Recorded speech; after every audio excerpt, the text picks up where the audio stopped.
Welcome to episode 3 of the That One House podcast. Today, we're going to be talking to the greatest. Jesus. Oh, man, who forgot to call Billy Joel?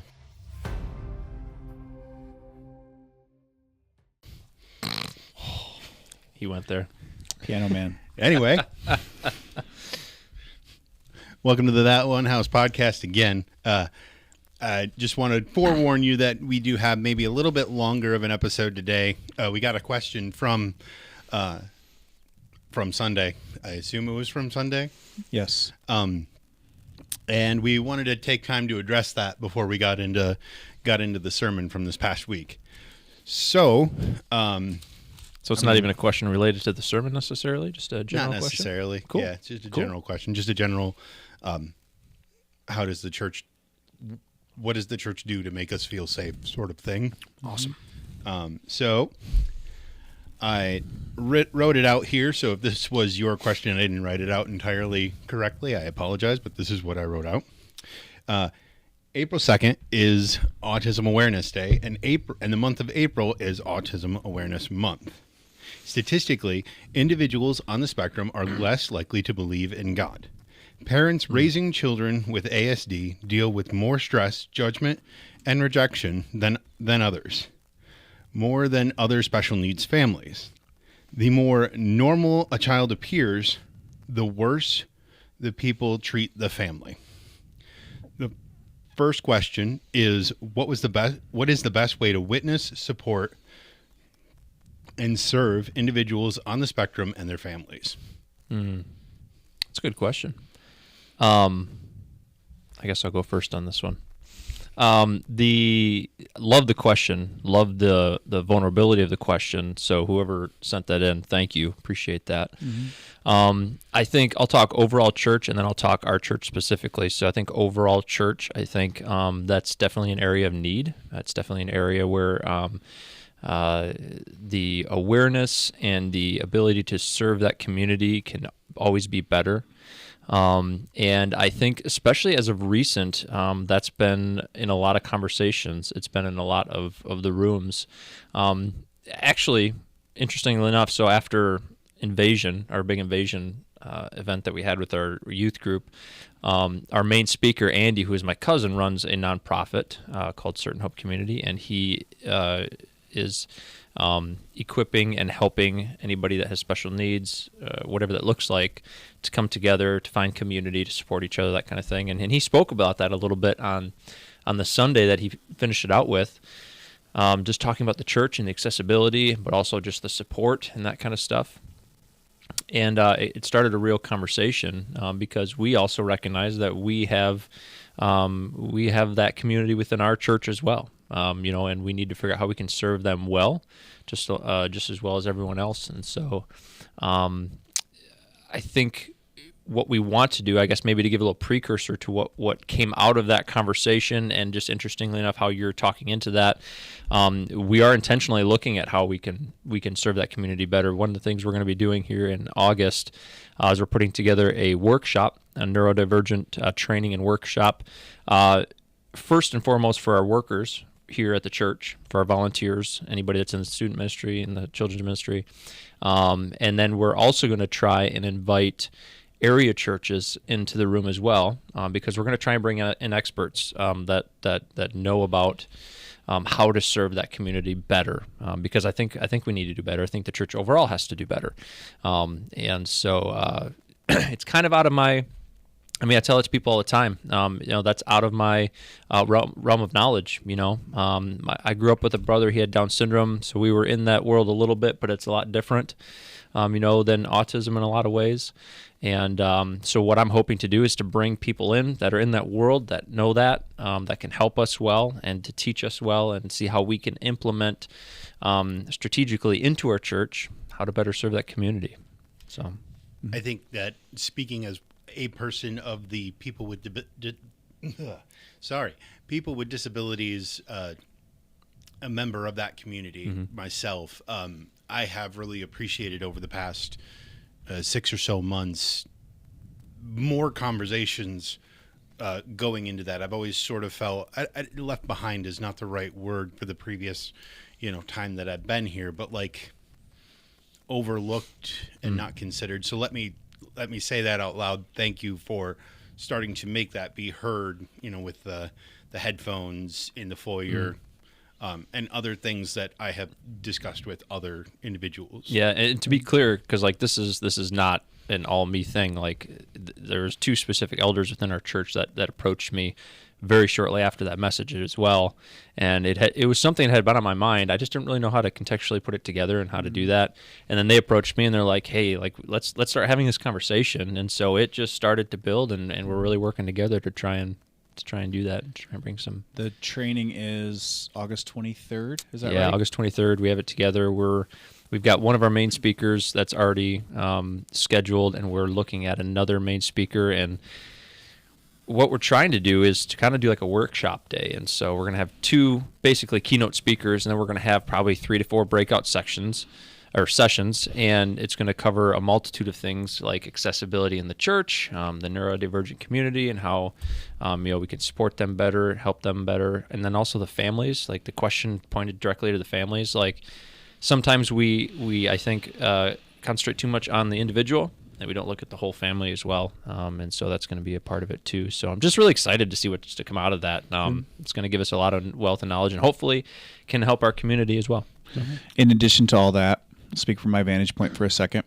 It's interesting how thinking about what kind of church we want to be, what's our vision, what's our focus going to be going forward, and we decided we were going to be that one house, and how conversations like this naturally have started to flow from that, deciding who we want to be and who we want to continue to try to be. Yeah. And so I can excitedly tell you that even though we're not even close to being there yet, that in addition to the training, that we are in communication with City Hope Church in Grand Rapids, and they call themselves an all abilities church. And so talking about spectrum issues, things like that, we're talking neurodivergence, and so which obviously includes autism. So we're in communication with them. Jake, you referenced that we have the headphones for certain sensitivities. That's the beginning, something that we're just kind of starting. It's a starting point. We're doing some renovations in the church, and I can tell you that the property team and the elder team are talking about potentially creating a sensory room in the church.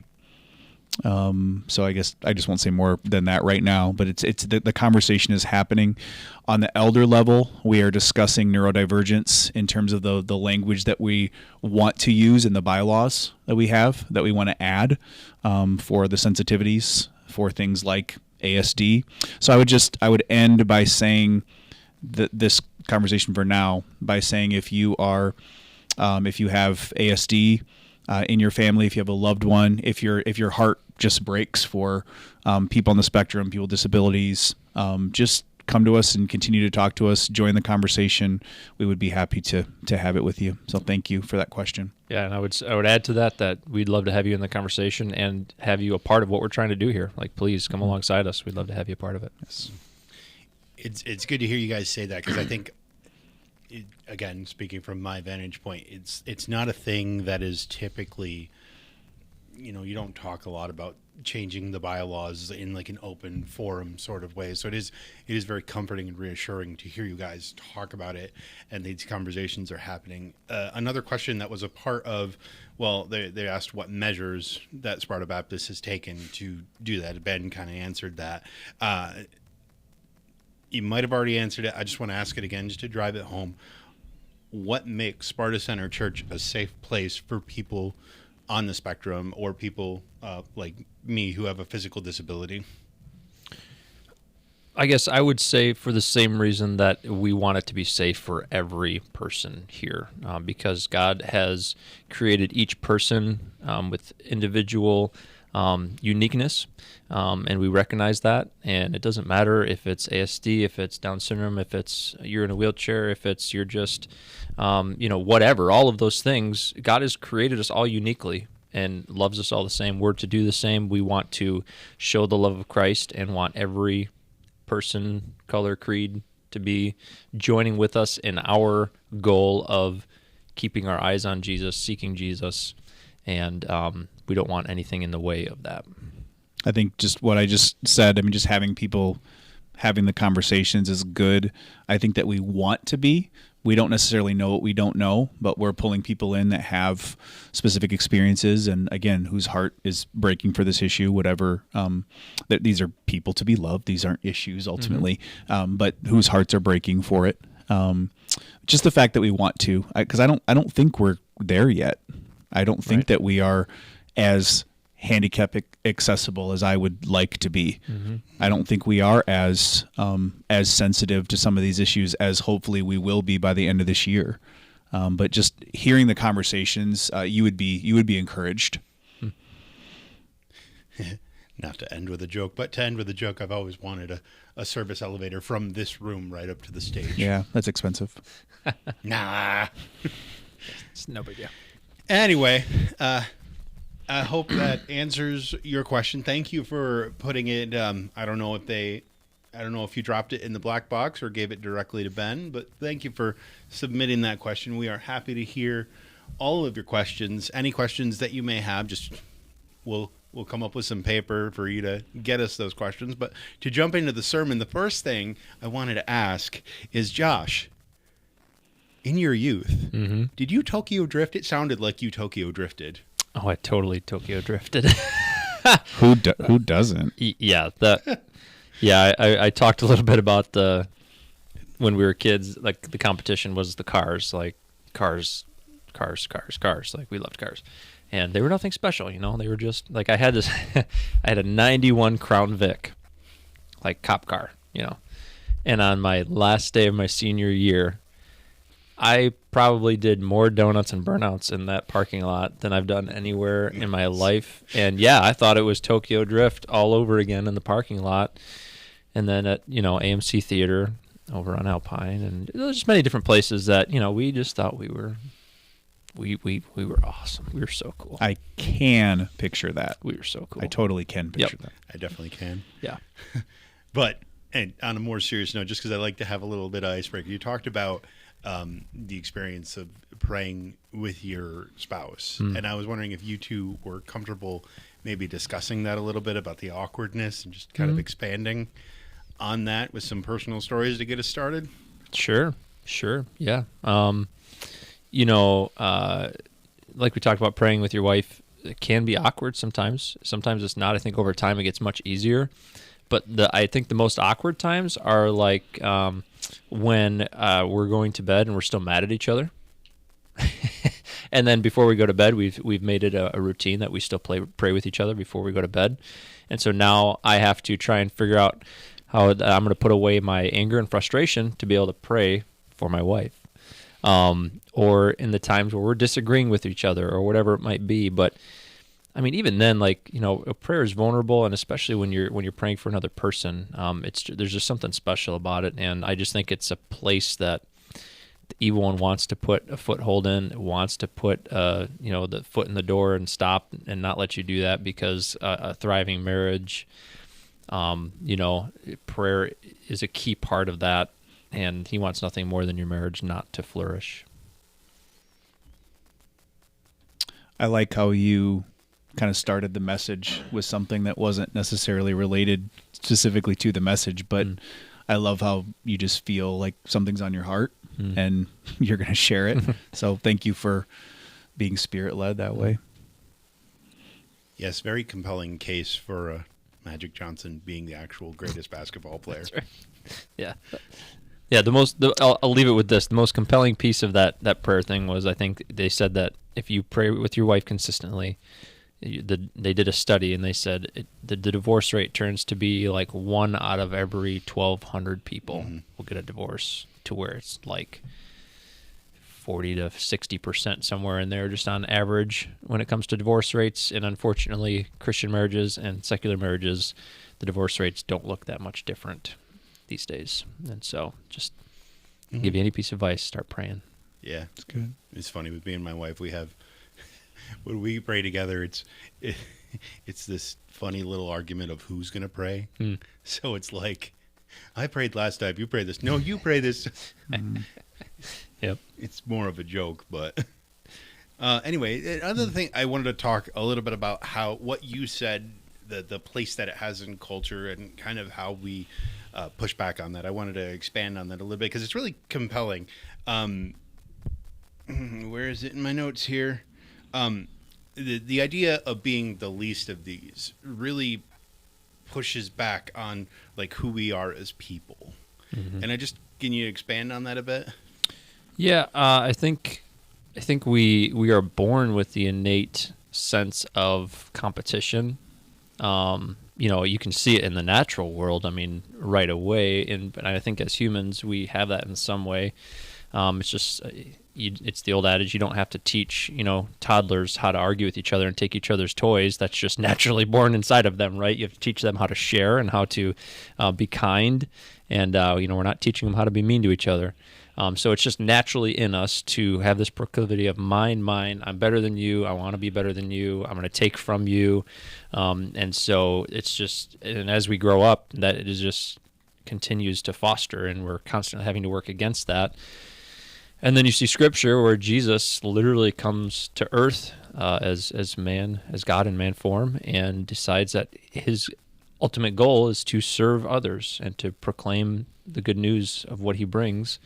And so we have this natural tendency, and then we have what the ideal is, and it's just like all the time, just crashing against each other. And we strive as people of Christ to become more like him and to become more of servants and to see ourselves as less important than the other person, because that will naturally lead to servanthood. If you see yourself as less than the other person, you will naturally look towards the needs of other people. And so I just think it's a huge battle that we deal with on a daily basis. Yeah. That's good. I think of while Jesus is giving of himself, he's instituting the Last Supper, he's giving of himself, he's washing their feet, he's about to give of himself in the most grandiose way on the cross. And in that context, they start bickering about elbowing for room, who's greatest, which I think highlights our sin nature, you were talking about kids at first, and I thought sarcastically, I'm just so glad as adults we just so naturally grow out of that stage. Yeah. Right? And so we don't, I don't think. Nope. It's part of our sin nature. Mm-hmm. Jesus, we know about his sacrifice, what it accomplished on the cross for our sins.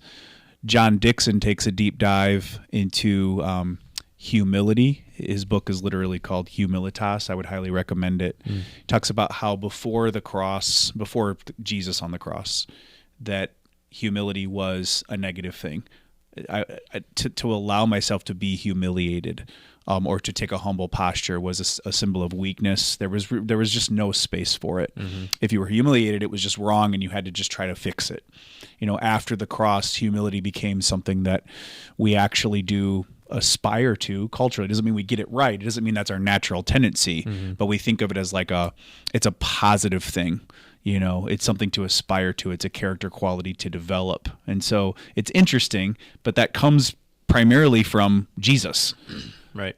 So even if you're not a Christian, I think historically you can track that and go, there's something compelling about making myself less or stepping back so that someone else can step forward, making myself less, not just because, but so that somebody else can be, can get the spotlight or something really, really interesting about that. Mm-hmm. Yeah, I think you're right. I think there's something compelling not only to the person that you're stepping back to empower, but also to the people that watch you do that, because it's like, why?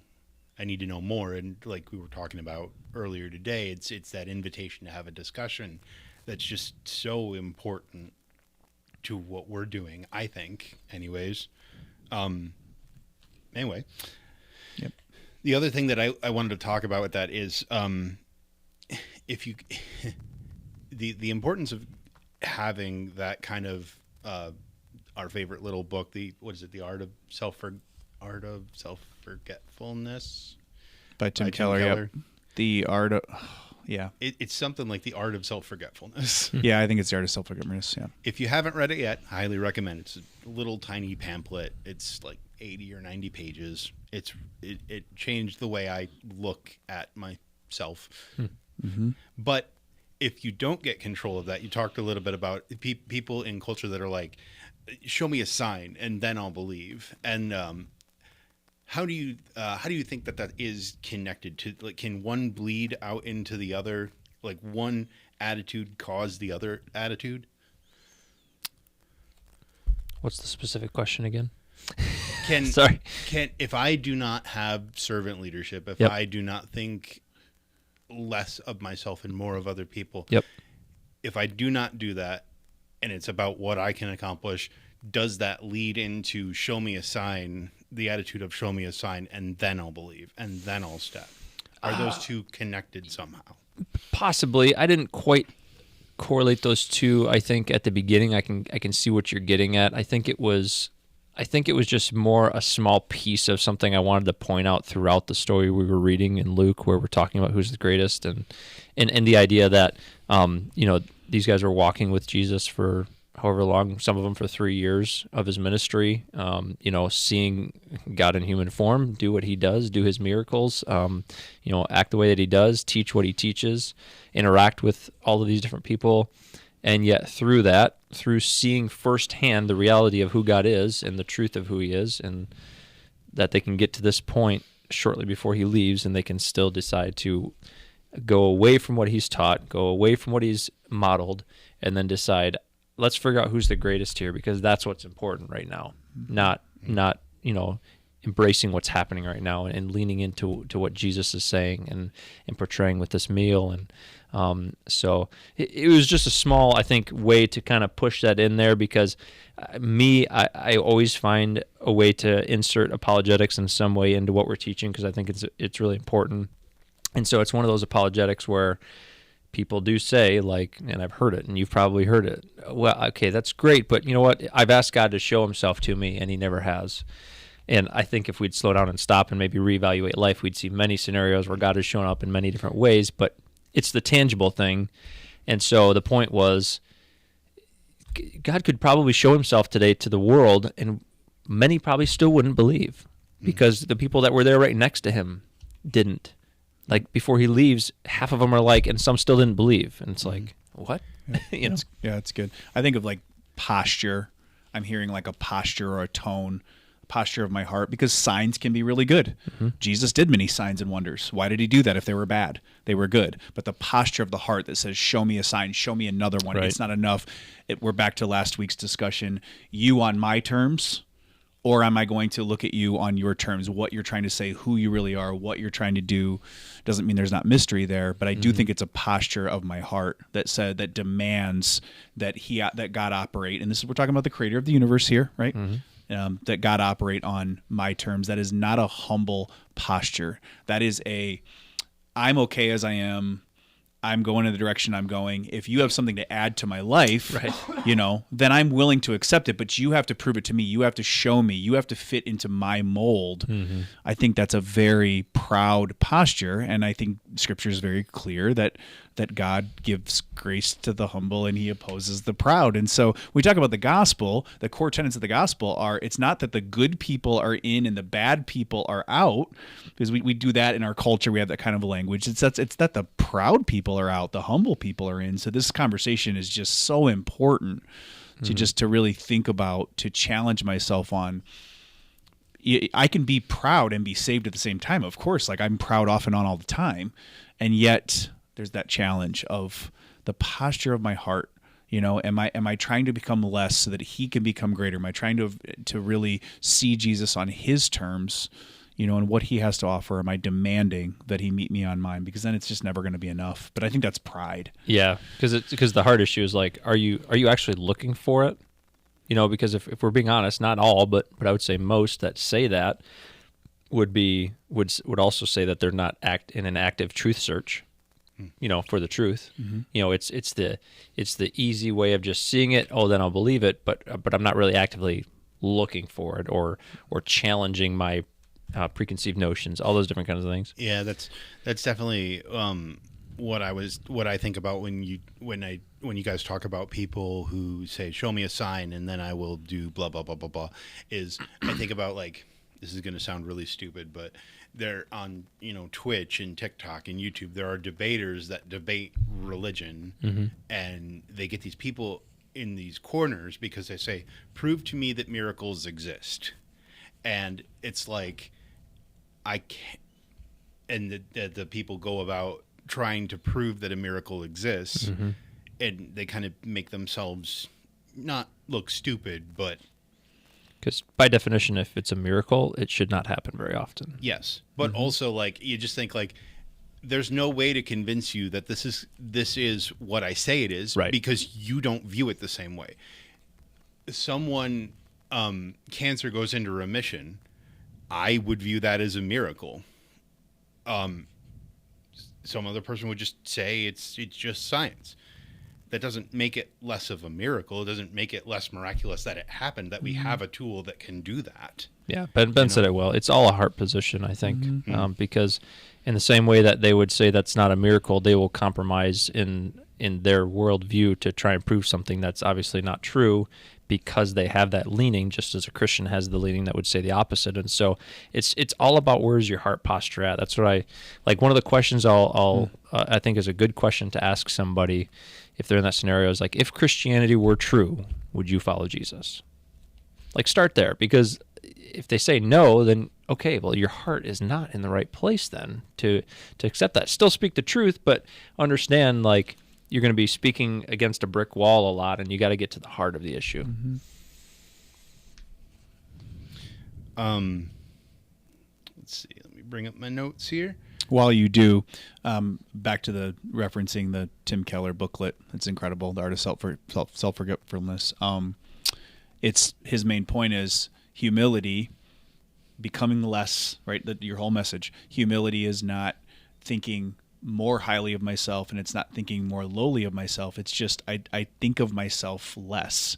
Not less of myself, just think of myself less. So, like, when I enter into a room, I don't have to obsess about what other people might be thinking or how I'm coming across, or you really get freedom from that, from becoming lesser, from Jesus becoming greater, from humbling yourself, the lesser to greater conversation. It's just, it has so much incredible value, but there's just no end around. There's no way around submission, surrender.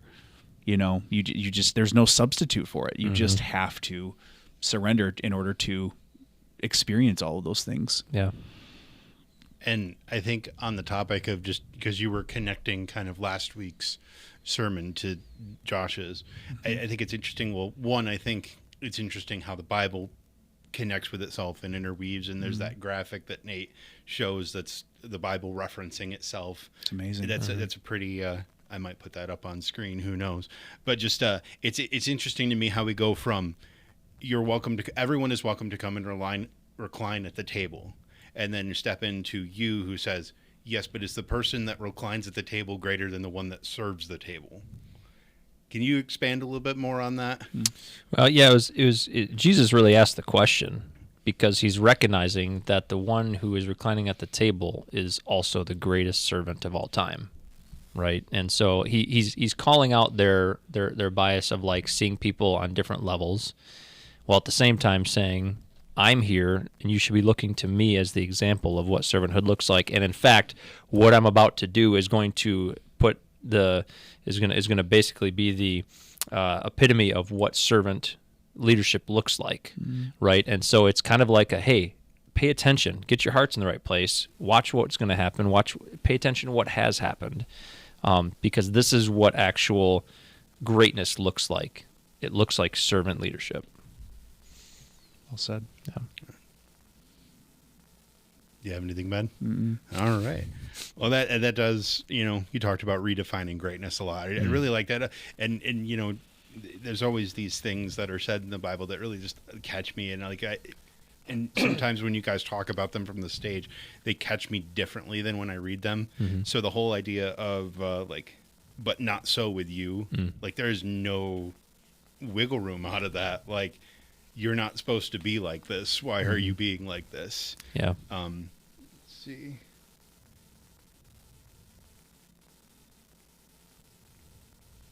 Let's see here.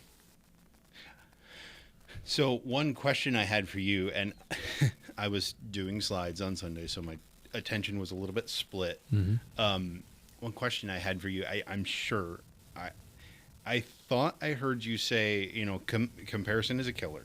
But then I thought I heard you say, what did I write down here? Compare yourself to God's grace and love. And I don't know if I actually heard you say that or if I thought you said If I didn't, it'd be fine if I said it because it's a good statement. So Let's pretend you did. let's just pretend I did. Yeah, I don't specifically remember saying that, but that's a good statement. Yeah, but yeah, comparison is a killer. Like, one of the things I'd mentioned was, and it doesn't say what started this. Like I've always wondered, like, why, who started it, what started it, how did this come to be? Like, it obviously didn't just they were doing it, but like there was probably some conversation leading into this, and it's like, okay, did it come out of comparison? Like, was somebody sitting at the table and being like, all right, why is Judas sitting next to Jesus, or why is Peter next to Jesus, or why is this guy sitting there? Because in that culture, where you sat at a table meant a lot. Depending on where people are sitting, can speak to status in a lot of ways and that kind of thing. And I don't know if that, it's pretty speculation at this point. But when you compare yourself to other people, you are just putting an automatic roadblock in front of you. And so obviously we're talking about the Christian faith here, but really in any of your spheres of life, whether it be in your career or whether it be in your relationships or all of those things, we have one person that we need to compare ourselves to. And maybe you said this before, somebody said that the Bible is not only a window into who Jesus is, but it's a mirror into who we are and how we compare to it. And so it's like there's one person that you need to look into to what that looks like and how you need to compare yourself to, because when you look at everybody else, most of the time, whether it's on social media or whether it's even at church or out and about, you're seeing the highlight reels of everyone. You're seeing like the best moments. They're dressed the best. They're looking the best. They're acting the best in front of people because they don't want to look bad. And you're going, oh, I'm not as good as that person. I don't pray as much as that person, or my kids don't act like their kids, or whatever. And then that just puts you in a place where you can get to a point where you're like, okay, what's the point? Or why even work towards it? When in reality, there is some good comparison because, discipleship is a big thing, mentorship is a big thing. There's areas there where comparison can be a healthy thing, but in an overall picture, we use comparison in a way that doesn't help us. And so I just think somebody can get caught in the comparison game and it can just continue and continue and continue and get you to the point where you just say, why am I even trying? Yep.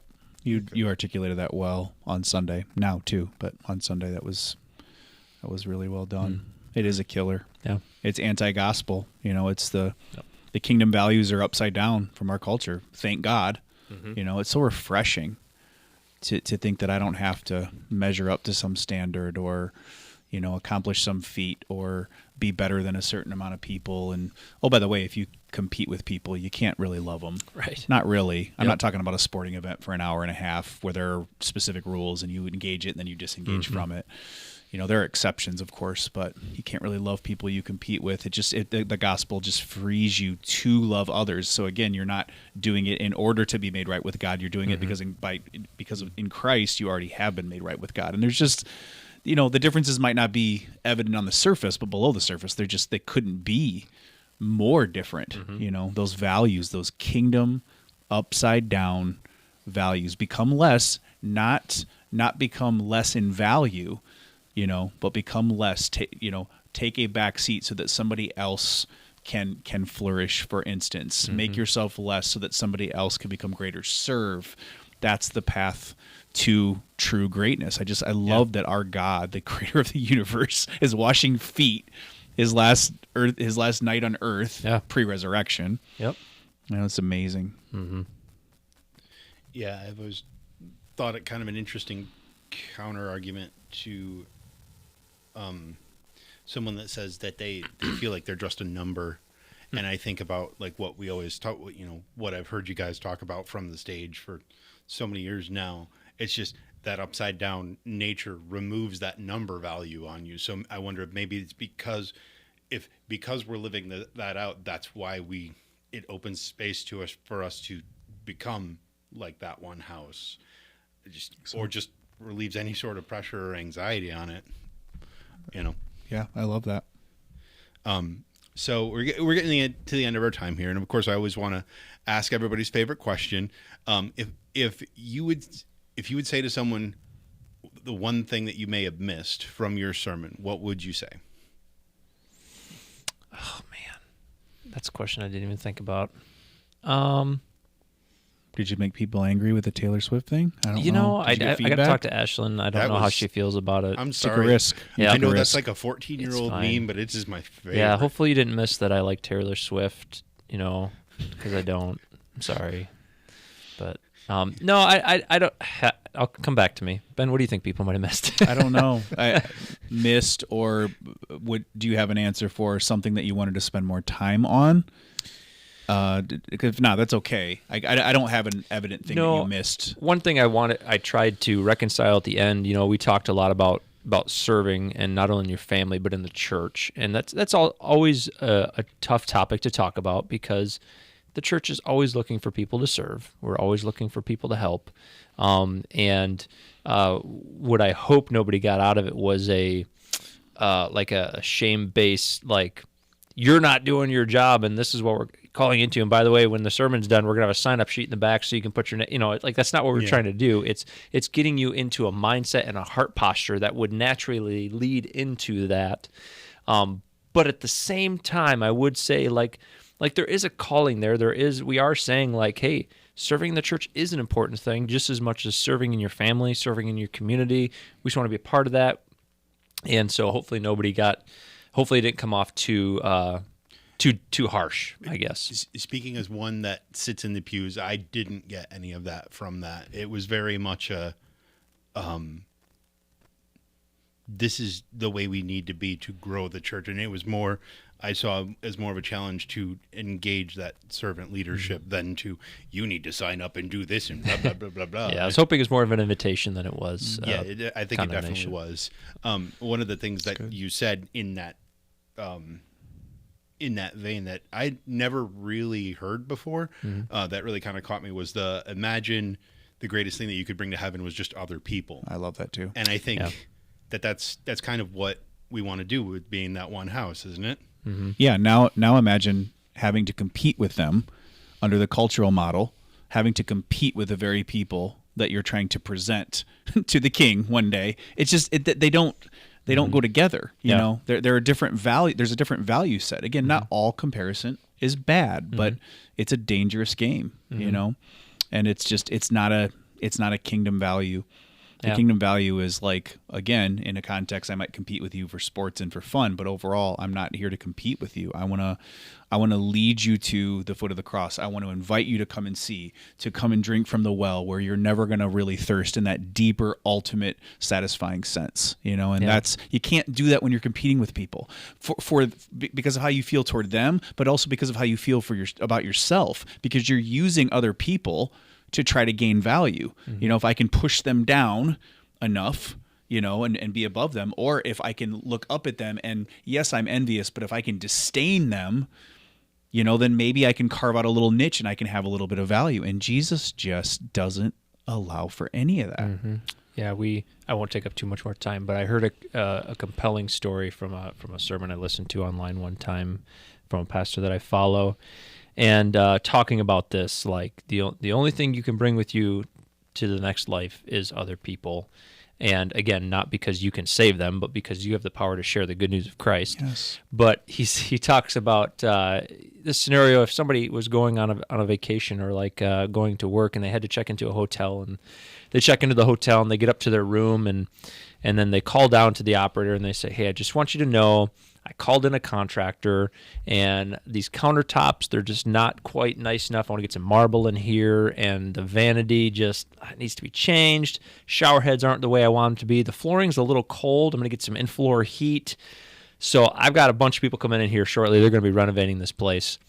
And the lady would be like, "Sir, you're here like for 2 nights. Like, is all of that work really worth what you're trying to do?" And obviously it's not. And the point is, we put so much work and effort and money and time into all of the other things that most of the time don't matter.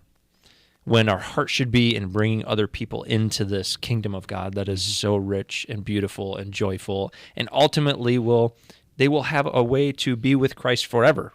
And we should want to give that to everybody.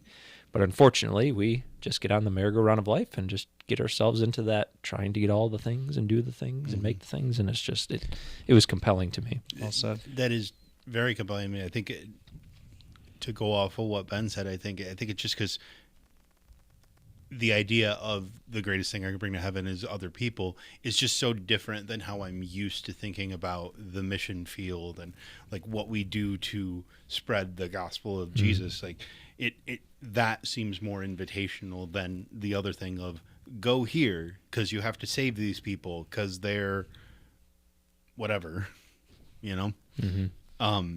Yep, changes the way you do things. Yeah. The last question I have, I mean, we might have already answered it a bit, but how does embracing servant leadership grow us as a church and make us help us to become that one house? Good question. I think when the world is watching and they see people that are willing and loving to serve, so that you come in and we want to serve you. You know, I think that is attractive. That's an attractive way to live out the implications of the gospel. And so again, I just think we've talked about this the last couple of weeks, but it makes us more attractive when they see us doing this for each other, with each other, sacrificing for each other. People get wind of that. It becomes attractive, you know, and that's, you know, that becomes a hallmark of what we do. And it's similar and dissimilar because people out in the world, it's not that they never serve each other, you know, but it becomes a hallmark of who we are as a church. That's just what we're known for. That's what we do. It's not optional. We rejoice together and we suffer with each other and we roll up our sleeves and we get involved in each other's lives because we need, when somebody needs help or relief or whatever it is, encouragement. I think that's attractive to the world. One of the best evangelistic tools that we have. Mm-hmm. Have you ever been to a restaurant or like a place? Like I can think of a couple places that I've taken Laura before and you don't know what you're doing. Like you walk in and it's like all the things are going on in the background. There's nobody there to greet you. There's nobody there giving you any direction. You're like, I think we're supposed to do this, but like this is really awkward. And like, okay, should I go ask that person? Yeah, you're just like, I don't know. Like a tapas restaurant where you sit down and they're like, what do you want to eat? And no one has explained to you how to order. Yeah, like it's just so awkward. And then you walk into a place where you're greeted at the door and they say, hi, have you been here before? Is this your first time? Oh, great. No, this is our first time. We don't even know what you're doing. Perfect. Okay, listen, we're going to do this. I'm going to walk through this whole thing with you. I'm going to hit stuff. We're going to go here. You order here, you eat here. You're welcome to do this. That. Like you feel so at ease because somebody comes and helps you. And so like, the way that it helps us become that one house is we get to say, our goal today is to serve other people. And one of the most impactful ways that is especially when there's maybe new people that come into the church or somebody that we see that maybe looks like they don't know their goal, whatever it is, it's like we're always looking for the opportunity to help direct people, help reach people, help come alongside people, to build that relationship, to help give direction. And I think that will just naturally make hopefully this place feel like the place that people want to go to and they feel comfortable going to. I think I won't get too far into this because we're about out of time, but the outreach philosophy and, you know, this hot dog is free and we'll even walk the hot dog to you while you're sitting for the parade. And while that's really nice if you didn't have to do that, and, you know, how much do I owe you? And nope, it's free. We are saying we want to serve you.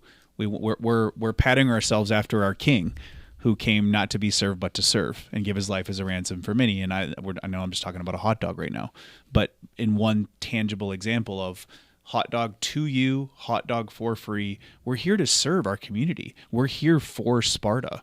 Servant leadership, and those two words actually do go together when we're talking about Jesus, you know? Mm-hmm. You can actually put those words together. Right. So that's the wonderful news of the gospel. Again, it's awesome. Mm-hmm. All right. Everybody got all they wanted to say out? Mm-hmm. All right. So that concludes this episode of That One House. Thank you for joining us. If you want to check us out, we're on YouTube. You can also find the church, Sparta Center Church, on Facebook, Instagram. 412 has an Instagram. There are QR codes all over the place around here to join the band app, all that stuff. Again, we want to hear from you. Drop your questions, discussion topics in the black box. Give them to Ben, Josh, or I. You can even email the church, info@spartacenter.org, and Chelsea will get that to us. We'll work on getting some paper for you to specifically use to put those questions on. Other than that, we will be back next week with the finale of our Close Encounters series, and then we got some special stuff planned for you, so stay tuned. Thanks for watching.